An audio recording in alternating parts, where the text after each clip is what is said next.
How does the UN enforce its peacekeeping mandates? Imagine a world where peacekeepers are the bridge between conflict and calm. They don't just stand around, they have a clear plan to help bring stability. The United Nations enforces its peacekeeping mandates through a mix of military, police, and civilian personnel. These teams are sent to conflict zones under the authority of the United Nations Security Council. The Security Council is the body that gives the legal go-ahead for each mission, setting specific tasks like monitoring ceasefires, protecting civilians, or helping with elections. Every peacekeeping mission has a detailed mandate that explains what peacekeepers can do and what they cannot do. Peacekeepers are not an independent army.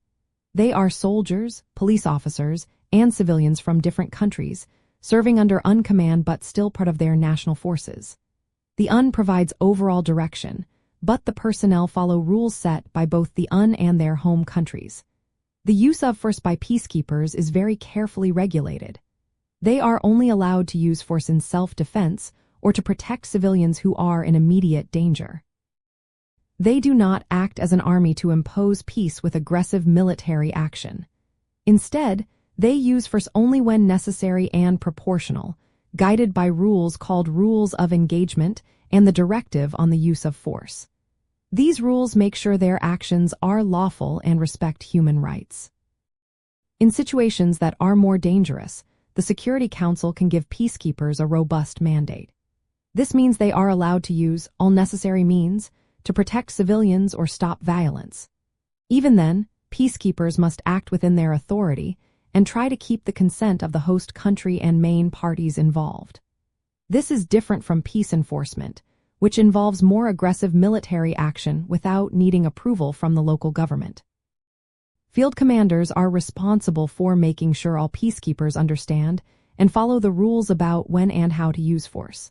They decide based on the situation, what the mission can handle, and how their actions might affect local support and security.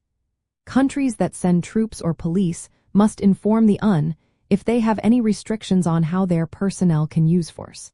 This helps avoid confusion during operations. Peacekeepers also work closely with local authorities, other UN agencies, and international partners.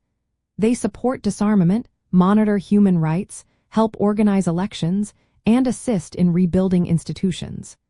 Their goal is to create a stable environment where peace can grow and local leaders can work toward lasting solutions. For those living in the armed forces, participating in a UN peacekeeping mission means following strict rules and international guidelines. It requires discipline, clear communication, and a good understanding of the mission's goals. Soldiers and police must be ready to act when needed, but always within the limits of their mandate and with respect for local laws and customs.